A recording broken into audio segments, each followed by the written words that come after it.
With this new kickoff rule, Devin Hester has announced he's unretiring. I'm kidding.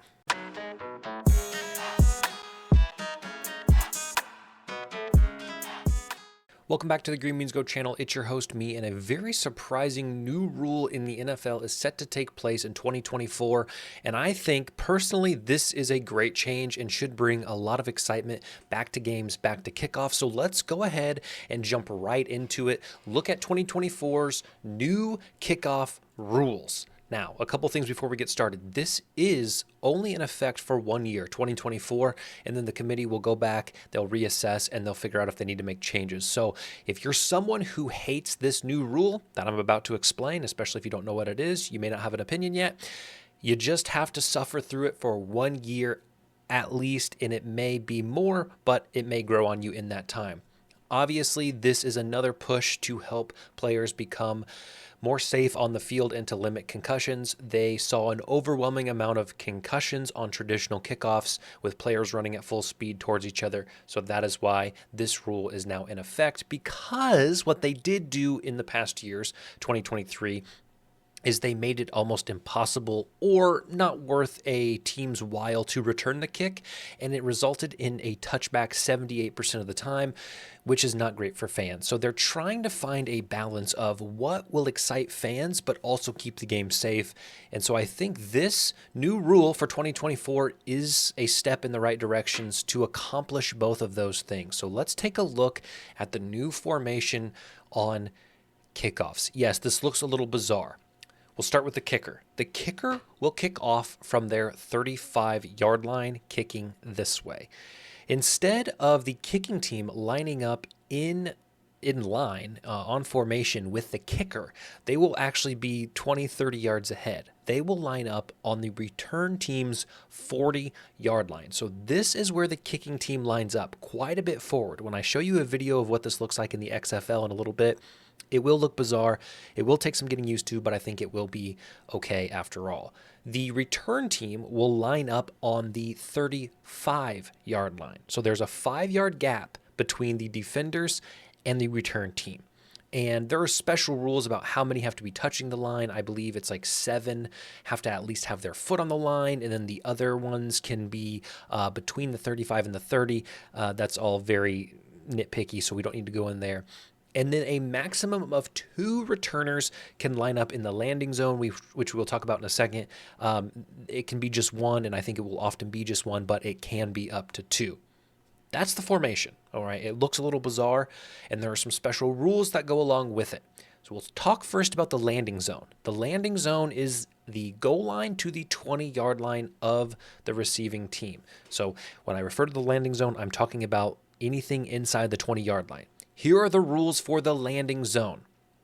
If it lands short, so if the kicker kicks it off and it goes out of bounds, or it drops even at the 32-yard line, the 28-yard line, the 21-yard line. If it lands short of the landing zone, the play is immediately blown dead, and the ball's moved and started at the 40-yard line, similar to what we saw with kicks going out of bounds in years past.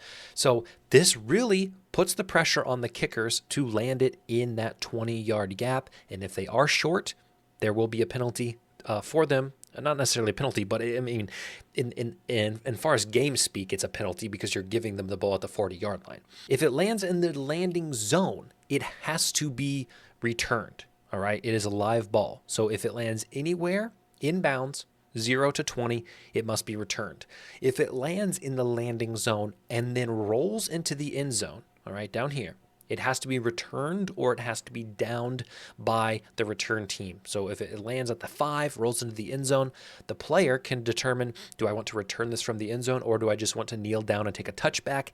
And in that case, a touchback is a 20-yard line spot. Now, it's a little bit different than this other added caveat. If it doesn't land in the landing zone and roll into the end zone, if it just goes into the end zone, it will go to the 35-yard line. So I know this seems a little bit confusing, and I know people are going to cry about it, but I think it's very easy to shrink all of this data and put it into easy terms. The kicker has to land the ball between the 0 and 20-yard line, or there's going to be a penalty, whether it's a flag or it's just an unfortunate circumstance for that team. If it lands 0 to 20, it's going to be returned. If it lands 0 to 20 and goes in the end zone, it's going to probably be kneeled down and come out to the 20. If it lands short, it's going to go to the 40.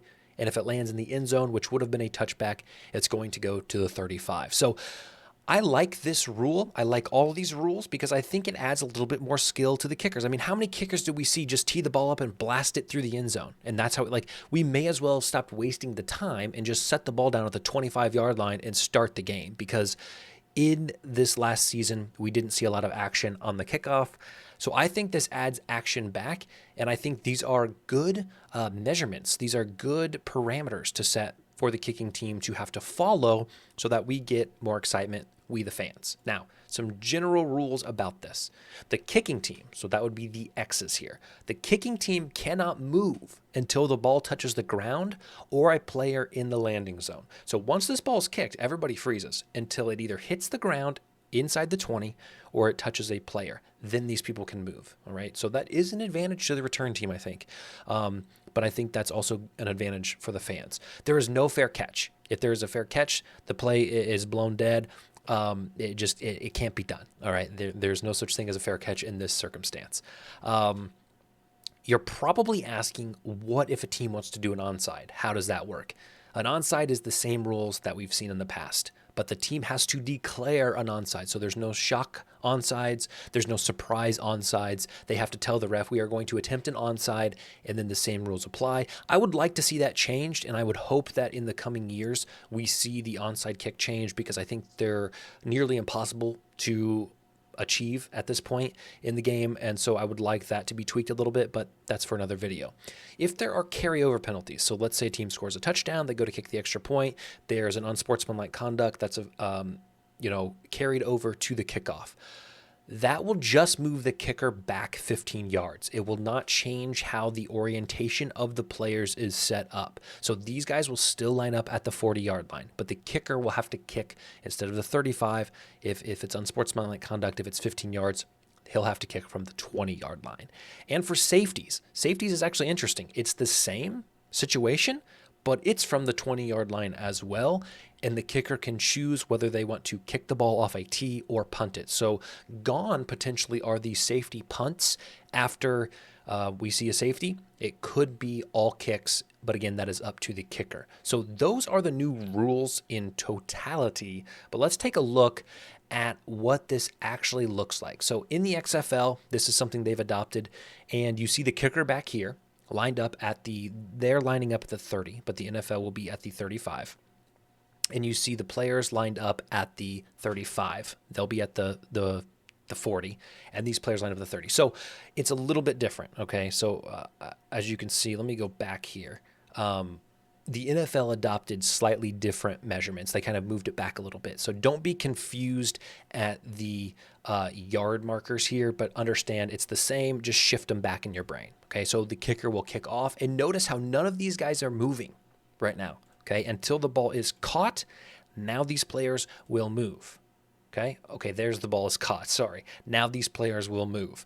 And so they move, and some of them run back to block, and you get a little bit more strategy, a little bit more excitement, but less pace, less momentum and force, which is what the league is trying to do.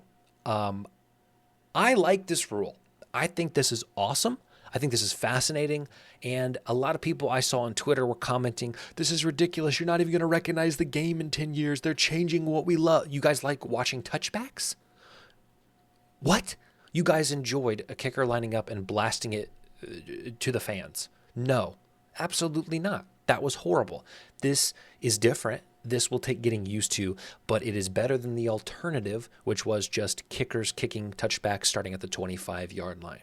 So that is what we have for the new rule. A lot of things to learn, but I do think ultimately it is a pro for the game. It is a positive for the game.